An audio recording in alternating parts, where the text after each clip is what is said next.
അധ്യായം 12. അനന്തരം യഹോവ നാഥാനെ ദാവീദിന്റെ അടുക്കൽ അയച്ചു. അവൻ അവന്റെ അടുക്കൽ ചെന്ന് അവനോട് പറഞ്ഞത്: ഒരു പട്ടണത്തിൽ 2 പുരുഷന്മാർ ഉണ്ടായിരുന്നു. ഒരുത്തൻ ധനവാൻ, മറ്റവൻ ദരിദ്രൻ. ധനവാന് ആടുമാടുകൾ അനവധി ഉണ്ടായിരുന്നു. ദരിദ്രനോ താൻ വിലയ്ക്ക് വാങ്ങി വളർത്തിയ ഒരു പെൺകുഞ്ഞാടല്ലാതെ ഒന്നുമില്ലായിരുന്നു. അത് അവന്റെ അടുക്കലും അവന്റെ മക്കളുടെ അടുക്കലും വളർന്നുവന്നു. അത് അവൻ തിന്നുന്നതിൽ ഓഹരി തിന്നുകയും അവൻ കുടിക്കുന്നതിൽ ഓഹരി കുടിക്കുകയും അവന്റെ മടിയിൽ കിടക്കുകയും ചെയ്തു. അവന് ഒരു മകളെപ്പോലെയും ആയിരുന്നു. ധനവാന്റെ അടുക്കൽ ഒരു വഴിയാത്രക്കാരൻ വന്നു. തന്റെ അടുക്കൽ വന്ന വഴിപോക്കന് വേണ്ടി പാകം ചെയ്യുവാൻ സ്വന്തം ആടുമാടുകളിൽ ഒന്നിനെടുപ്പാൻ മനസ്സാകാതെ അവൻ ആ ദരിദ്രന്റെ കുഞ്ഞാടിനെ പിടിച്ചു തന്റെ അടുക്കൽ വന്ന ആൾക്കുവേണ്ടി പാകം ചെയ്തു. അപ്പോൾ ദാവീദിന്റെ കോപം ആ മനുഷ്യന്റെ നേരെ ഏറ്റവും ജ്വലിച്ചു. അവൻ നാഥാനോട്: യഹോവയാണ് ഇതു ചെയ്തവൻ മരണയോഗ്യൻ. അവൻ കനിവില്ലാതെ ഈ കാര്യം പ്രവർത്തിച്ചതുകൊണ്ട് ആ ആടിനുവേണ്ടി 4 ഇരട്ടി പകരം കൊടുക്കണം എന്ന് പറഞ്ഞു. നാഥാൻ ദാവീദിനോട് പറഞ്ഞത്: ആ മനുഷ്യൻ നീ തന്നെ. ഇസ്രായേലിന്റെ ദൈവമായ യഹോവ ഇപ്രകാരം അരുളി ചെയ്യുന്നു: ഞാൻ നിന്നെ ഇസ്രായേലിന് രാജാവായിട്ട് അഭിഷേകം ചെയ്തു. നിന്നെ ശൌലിന്റെ കയ്യിൽ നിന്ന് വിടുവിച്ചു. ഞാൻ നിനക്ക് നിന്റെ യജമാനന്റെ ഗൃഹത്തെയും നിന്റെ മാർവിടത്തിലേക്കു നിന്റെ യജമാനന്റെ ഭാര്യമാരെയും തന്നു. ഇസ്രായേൽ ഗൃഹത്തെയും യഹൂദാ ഗൃഹത്തെയും നിനക്ക് തന്നു. പോരായെങ്കിൽ ഇനിന്നതും കൂടെ ഞാൻ നിനക്ക് തരുമായിരുന്നു. നീ യഹോവയുടെ കൽപ്പന നിരസിച്ച് അവന് അനിഷ്ടമായുള്ളത് ചെയ്തത് എന്തിന്? ഹിത്യനായ ഊരിയാവെ വാൾ കൊണ്ടുവെട്ടി അവന്റെ ഭാര്യയെ നിനക്ക് ഭാര്യയായിട്ട് എടുത്തു. അവനെ അമ്മോന്യരുടെ വാൾ കൊണ്ട് കൊല്ലിച്ചു. നീ എന്നെ നിരസിച്ചു. ഹിത്യനായ ഊരിയാവിന്റെ ഭാര്യയെ നിനക്ക് ഭാര്യയായിട്ട് എടുത്തതുകൊണ്ട് വാൾ നിന്റെ ഗൃഹത്തെ ഒരിക്കലും വിട്ടുമാറുകയില്ല. യഹോവ ഇപ്രകാരം അരുളി ചെയ്യുന്നു: നിന്റെ സ്വന്തം ഗൃഹത്തിൽ നിന്ന് ഞാൻ നിനക്ക് അനർത്ഥം വരുത്തും. നീ കാൺകെ ഞാൻ നിന്റെ ഭാര്യമാരെ എടുത്തു നിന്റെ കൂട്ടുകാരന് കൊടുക്കും. അവൻ ഈ സൂര്യന്റെ വെട്ടത്തു തന്നെ നിന്റെ ഭാര്യമാരോടുകൂടെ ശയിക്കും.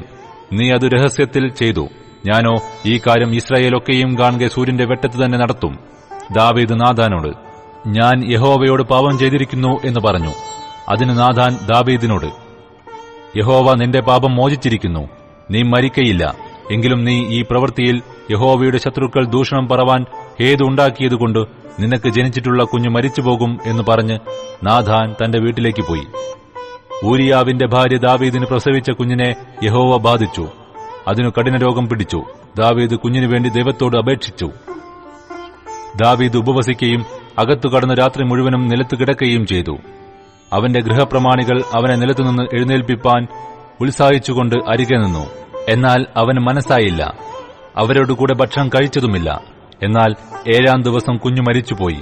കുഞ്ഞു മരിച്ചു എന്ന് ദാവീദിനെ അറിയിപ്പാൻ ഭൃത്യന്മാർ ഭയപ്പെട്ടു. കുഞ്ഞു ജീവനോടിരുന്ന സമയം നാം സംസാരിച്ചിട്ട് അവൻ നമ്മുടെ വാക്കു കേൾക്കാതിരിക്കെ കുഞ്ഞു മരിച്ചുപോയി എന്ന് നാം അവനോട് എങ്ങനെ പറയും? അവൻ തനിക്ക് തന്നെ വല്ല കേടും വരുത്തും എന്ന് അവർ പറഞ്ഞു. ഭൃത്യന്മാർ തമ്മിൽ മന്ത്രിക്കുന്നത് കണ്ടപ്പോൾ കുഞ്ഞു മരിച്ചുപോയി എന്ന് ദാവീദ് ഗ്രഹിച്ചു. തന്റെ ഭൃത്യന്മാരോട് കുഞ്ഞു മരിച്ചുപോയോ എന്ന് ചോദിച്ചു.